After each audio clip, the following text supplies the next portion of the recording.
Hi friends, മഞ്ജുള്ള അടുക്കളയിലേക്ക് സ്വാഗതം. ഇന്ന് ഞാനിവിടെ ഉണ്ടാക്കാൻ പോകുന്നത് ഉരുളൻകിഴങ്ങ് വെച്ചിട്ടുള്ളൊരു പൊക്കാവടയാണ്. അതെങ്ങനെ ഉണ്ടാക്കുന്നതെന്ന് നമുക്ക് നോക്കാം. അതിനു വേണ്ടി 5 ഉരുളൻകിഴങ്ങാണ് ഞാനിവിടെ എടുത്തിട്ടുള്ളത്. ഒരു വലിയ ഉള്ളി എടുത്തിട്ടുണ്ട്. 1.5 കപ്പ് കടലപ്പൊടിയാണ് ഞാൻ ഇവിടെ എടുത്തിട്ടുള്ളത്.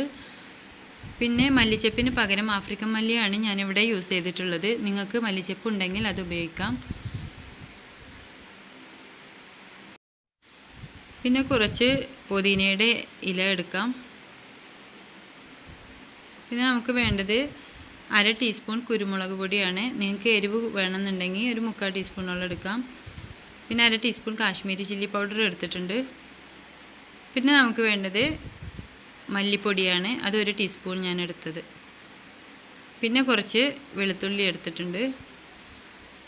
പിന്നെ ഉപ്പ് ആവശ്യത്തിന്, പിന്നെ അതിലേക്കുള്ള വെള്ളം. ഇനി ഓരോ ഉരുളൻകിഴങ്ങും വെച്ച് നമുക്ക് കനം കുറച്ചിട്ട് വേണം അത് കട്ട് ചെയ്തെടുക്കാൻ.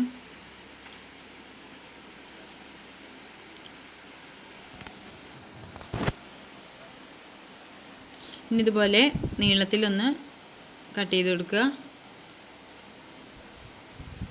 ഇതുപോലെയാണ് വേണ്ടത്.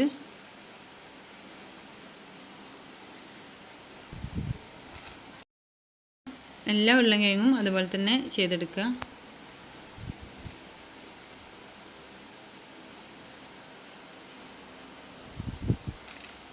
അപ്പോൾ നിങ്ങളിത് ട്രൈ ചെയ്ത് നോക്കണം. എന്തായാലും നല്ല ചൂടോടെ കഴിക്കാനാണിത് ഏറ്റവും നല്ല ടേസ്റ്റ്. ഇനി നമുക്ക് ഉള്ളി ഒന്ന് കട്ട് ചെയ്തെടുക്കാം.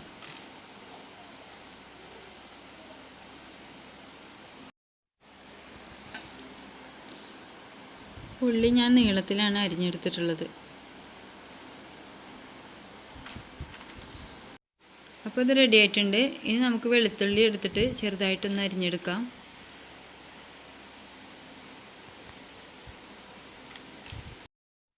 നമുക്ക് വെളുത്തുള്ളി അതിലോട്ട് ചേർത്ത് കൊടുക്കാം. അതുപോലെ തന്നെ ആഫ്രിക്കൻ മല്ലി എടുത്തിട്ട് അതൊന്ന് അരിഞ്ഞുകൊണ്ട് അതിലേക്ക് ഇട്ട് കൊടുക്കാം. പിന്നെ മിൻറ്റ് ലീഫാണ് എടുക്കേണ്ടത്, അതും ചെറുതായിട്ട് അരിയുക.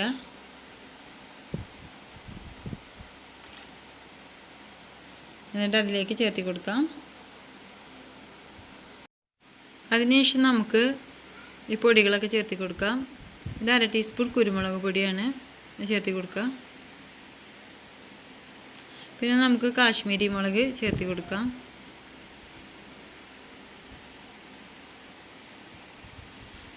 പിന്നെ നമുക്ക് മല്ലിപ്പൊടി ചേർത്താം.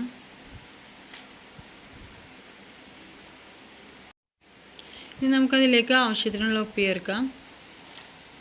ഞാൻ ഇവിടെ 1/2 ടീസ്പൂണാണ് ചേർത്തിട്ടുള്ളത്. ഇനി നമുക്ക് കടലപ്പൊടി ഇതിലേക്ക് ആഡ് ചെയ്യാം.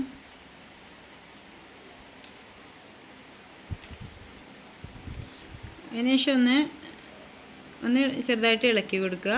അതിനുശേഷം നമുക്ക് വാട്ടർ ചേർത്താം. ഇനി വെള്ളം കുറേശ്ശെ ആയിട്ട് ഇതിലോട്ട് ചേർത്തിട്ട് വേണം നമ്മൾ ഇതൊന്ന് ഇളക്കിയെടുക്കാൻ. വെള്ളം അധികം ആവാൻ പാടില്ല. അപ്പോൾ ഇത് റെഡി ആയിട്ടുണ്ട്. ഇനി നമുക്ക് എണ്ണ ഒന്ന് ചൂടാക്കി എടുക്കണം. ഞാൻ ഇവിടെ സൺഫ്ലവർ ഓയിലാണ് യൂസ് ചെയ്തിട്ടുള്ളത്. അതാണെങ്കിൽ ഒന്നുകൂടെ ടേസ്റ്റ് ഉണ്ടാവും. അപ്പോൾ നമുക്ക് ഓരോന്നോരോന്നായിട്ട് ഇതിലോട്ട് ഇട്ട് കൊടുക്കാം.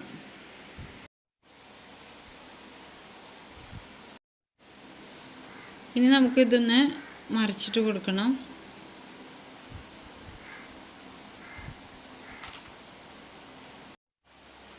നല്ല ബ്രൗൺ കളർ ആവുന്നത് വരെ നമുക്ക് വെയിറ്റ് ചെയ്യാം. നല്ല ഹൈ ഫ്ലെയിമിലിട്ടിട്ട് ഇത് വറുത്തെടുക്കരുത്, മീഡിയം ഫ്ലെയിമിലും ഇട്ടാൽ മതി. കാരണം ഹൈ ഫ്ലെയിമിലിട്ട് കഴിഞ്ഞാൽ അത് കരിഞ്ഞു പോവുകയും ചെയ്യും, ഉള്ളു വേവില്ല. അപ്പോൾ മീഡിയം ഫ്ലെയിമിലിട്ടിട്ട് വേണം നിങ്ങളിത് വറുത്ത് കോരാൻ. അപ്പോൾ ഇത് റെഡി ആയിട്ടുണ്ട്. ഇനി നമുക്കിത് ഒരു പാത്രത്തിലോട്ട് മാറ്റാം. ഇത് നമുക്ക് അടുത്തതും ഇതുപോലെ തന്നെ വറുത്തെടുക്കാം. ഇത് നമുക്കിതൊന്ന് മറിച്ചിട്ട് കൊടുക്കണം. ഇപ്പോൾ ബ്രൗൺ കളറായിട്ടുണ്ട്, ഇത് റെഡി ആയിട്ടുണ്ട്. ഇനി നമുക്ക് പാത്രത്തിലോട്ട് മാറ്റാം. നിങ്ങൾ എൻ്റെ യൂട്യൂബ് ചാനൽ ആദ്യമായിട്ട് കാണുന്നതെങ്കിൽ ഒന്ന് സബ്സ്ക്രൈബ് ചെയ്യുക. പിന്നെ ഈ വീഡിയോ ഇഷ്ടമായെങ്കിൽ ലൈക്ക് ചെയ്യുക. അടുത്ത വീഡിയോ ആയിട്ട് നമുക്ക് വീണ്ടും കാണാം. Okay, by.